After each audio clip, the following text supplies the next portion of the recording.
السلام علیکم دوستوں، بلوچ قبیلوں کے حوالے سے یہ میرا دوسرا ویڈیو ہے۔ دوستو، جیسے کہ میں نے اپنے پہلے ویڈیو میں آپ لوگوں کو بتایا تھا کہ بلوچ قبیلوں کے بارے میں آپ کو اردو حروف تہجی کے اعتبار سے بتاؤں گا۔ تو چلیے دوستو شروع کرتے ہیں۔ دیوار نہایت محنت کش، مہذب اور تہذیب یافتہ لوگ ہیں۔ مختلف قبائل سے تعلق رکھنے والے یہ لوگ فارسی اور بلوچی سے محلوط ایک زبان بولتے ہیں۔ خانہ بدوش نہ ہونے اور ایک جگہ پر آباد ہو کر کاشتکاری کرنے کی وجہ سے ان میں تعلیم، پیشہ ورانہ ہنرمندی حاصل کرنے کے مواقع زیادہ ملے۔ اس طرح دفتری، تعلیمی، ثقافتی، صحافتی اور سیاسی میدان میں انہیں صحافتی بہت آسانیاں رہی۔ خانہ قلات کی دربار میں یہ صدیوں تک اعلیٰ عہدوں پر فائز رہے۔ دربار کے لیے ریونیو ٹیکس جمع کرنا، رسل و رسائل ریکارڈ رکھنا اور دربار کا سارا انتظام ان لوگوں کے سپرد تھا۔ اس کے علاوہ خانہ قلات کے دستہ خاص میں بھی دیوار لوگ ہمیشہ سے موجود رہے ہیں۔ اس کی وجہ یہ بتائی جاتی ہے کہ دیوار قوم میں وفاداری بہت زیادہ پائی جاتی ہے۔ قلات اور مستنگ شہر شاہی دارالحکومت ہونے کی بنا پر بلوچ سامراج دشمن قومی سیاست میں اہم ترین کردار ادا کرتے رہے ہیں، بلکہ سچی بات یہ ہے کہ بلوچ سیاست بالخصوص 20ویں صدی میں پوری کی پوری دیوار قوم کی گرد گھومتی رہی ہے۔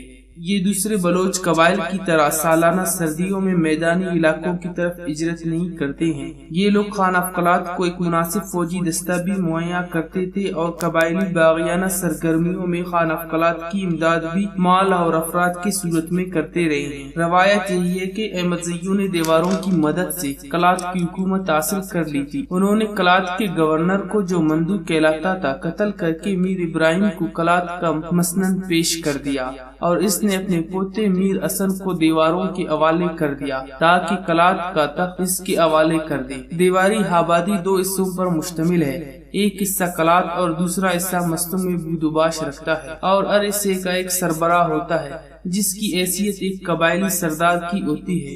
نیز ہر علاقے میں ایک یا دو ملک اور دو یا اس سے زیادہ رئیس ہوتے ہیں، اور یہ سب موروثی طور پر مقامی جرگے کے رکن ہوتے ہیں جن کے ذریعے فوجداری مقدمات کا تصفیہ ہوتا ہے۔ وادی مستنگ اور وادی قلات کی آب و عرضی دیواروں کی بلا شرکت غیر ملکیت ہوتی ہے۔ در حقیقت خانہ قلات کو کوئی عارضی بطور ملکیت حاصل نہ تھی اور انتظام حکومت چلانے کے لیے دیواروں نے ہر کارز میں سے آب و اراضی دے دی تھی اور اپنی آب و اراضی پر مالیہ بھی ادا کرتے تھے۔ وادی مستنگ کے دیوار عموماً اپنے علاقے کے نام سے جانے جاتے ہیں جہاں وہ ایک مدت دراز سے سکونت رکھتے ہیں۔ مثلا مستنگ کی مناسبت سے مستنگی، پڑنگ آباد کی مناسبت سے پڑنگ آبادی اور تیری کی مناسبت سے تیرچی کہلاتے ہیں۔ مستنگ کے دیوار طائفوں میں علی زئی، خواجہ خیل، سارنگ زئی، اوتی زئی، سولائی، آبی زئی، قاضی، دادی زئی، اوجولا، گور زئی اور چمکا زئی شامل ہے۔ واضح رہے کہ قلات کے علی زئی قبائل اور مستنگ میں آباد علی زئی قبائل میں بظاہر دیواری زبان کے علاوہ کوئی قدر مشترک نہیں۔ ان دونوں کے آباء و اجداد مختلف جد امجد سے تعلق رکھتے ہیں۔ شیخ دیواروں کا ایک بڑا طائفہ ہے جو دو بھائیوں شیخ تقی اور شیخ علی کی اولاد ہے، جو افغانستان میں زمیندار کے علی زئی افغانوں سے تعلق رکھتے تھے۔ شیخ محمد تقی کا مزار مستنگ میں واقع کلیشی خان میں واقع ہے، جو لوگوں میں متبرک خیال کیا جاتا ہے۔ ہمارے صوبے کے مایہ ناز مورخ اور نامور محقق میر گل خان نصیر نے اپنی کتاب بلوچستان قدیم اور جدید تاریخ کی روشنی میں جہاں دیگر قبائل کے متعلق تاریخی پس منظر اور قوائف بیان کیے ہیں، وہاں دیوار قبائل کے متعلق اپنے خیالات اور معلومات کو حسب ذیل انداز میں بیان کیے ہیں۔ اصل نام دوار یعنی دیہاتوں والے زمیندار ہے۔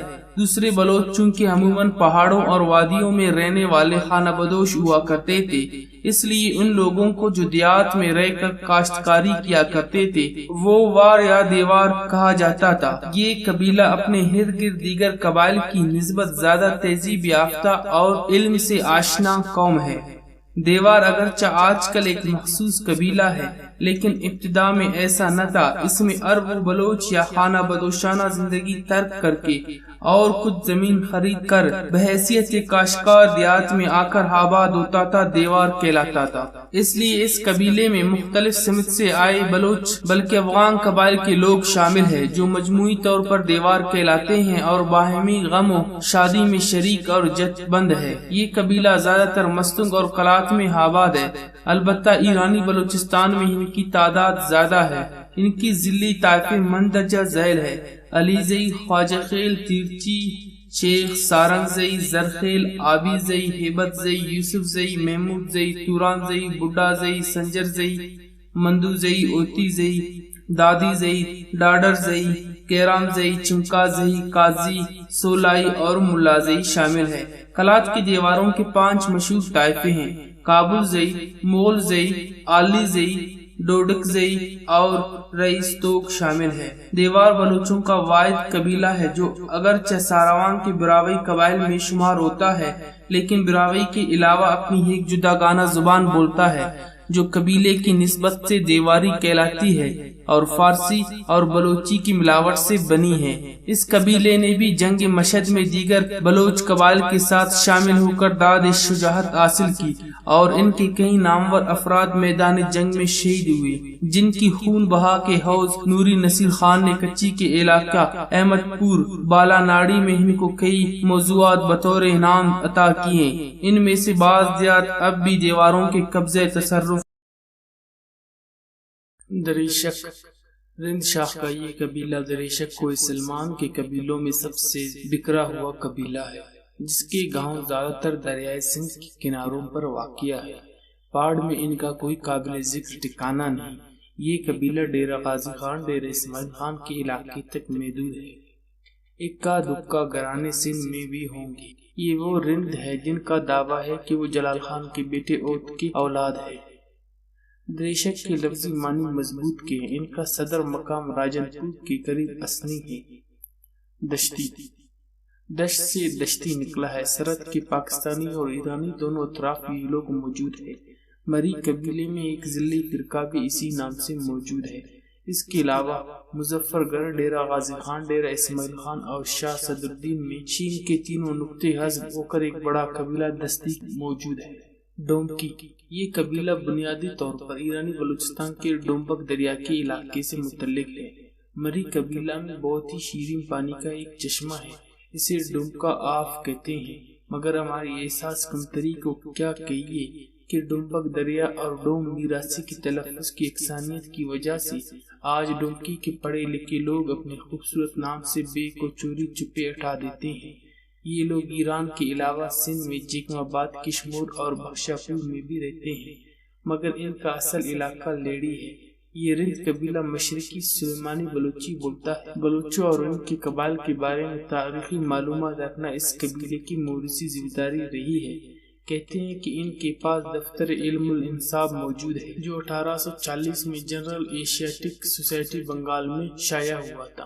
جکرانی اسی قبیلے کی ایک شاخ ہے جو اب خود ایک بڑا قبیلہ بن چکا ہے۔ سندھ اور پٹ فیڈر ان کا علاقہ ہے۔ ڈومکی قبیلہ بہت قدیم پشتوں میں شمار ہوتا ہے۔ اس کا ذکر قدیم بلوچی شاعری میں موجود ہے۔ رخشانی دریائے رخشان سے منسوب ہے۔ رخشانی دراصل اپنی قبائلی بنیادیں ختم کر چکا ہے اور اپنے ذلی فرقوں میں اس طرح بٹ گیا ہے کہ ہر فرقہ خود ایک بڑا مکمل اور الگ قبیلہ بن چکا ہے۔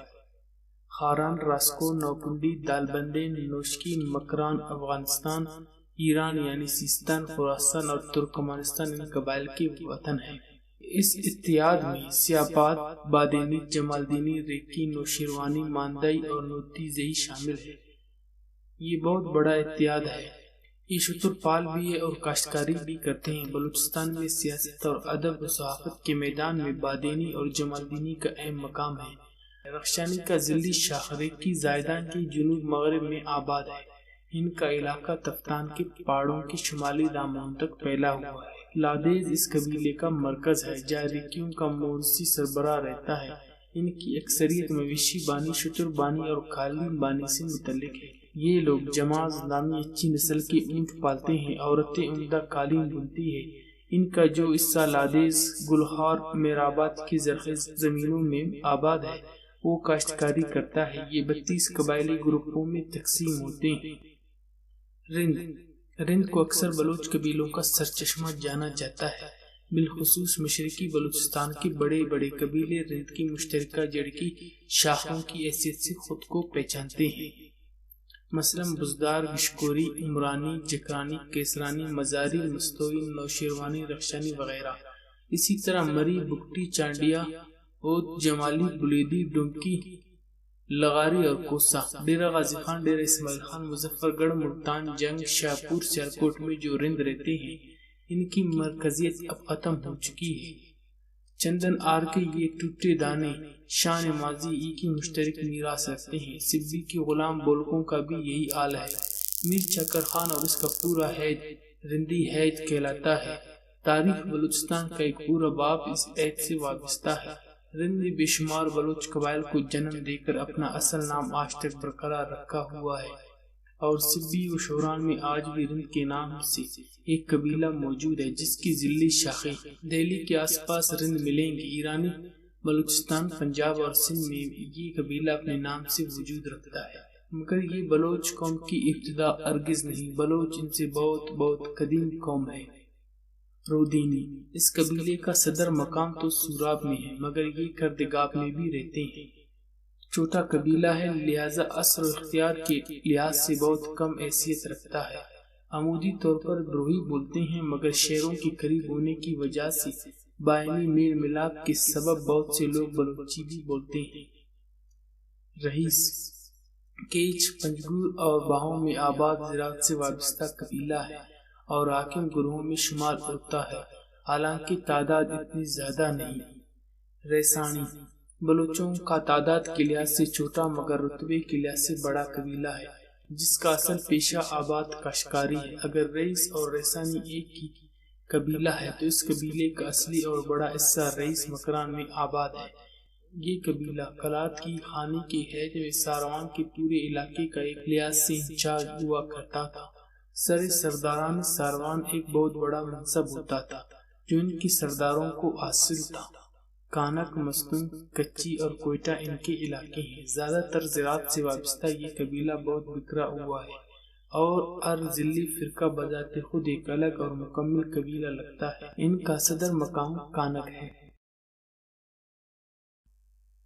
دوستو، اگر آپ کو اپنے قبیلے یا کسی دوسرے قبیلے کے بارے میں جاننا ہے تو ہماری دوسری ویڈیوز میں آپ دیکھ سکتے ہیں۔ اگر آپ کو ہماری آج کی ویڈیو پسند آئی ہو تو ہماری چینل ڈاکٹر اسٹرو کو ضرور سبسکرائب کیجیے گا۔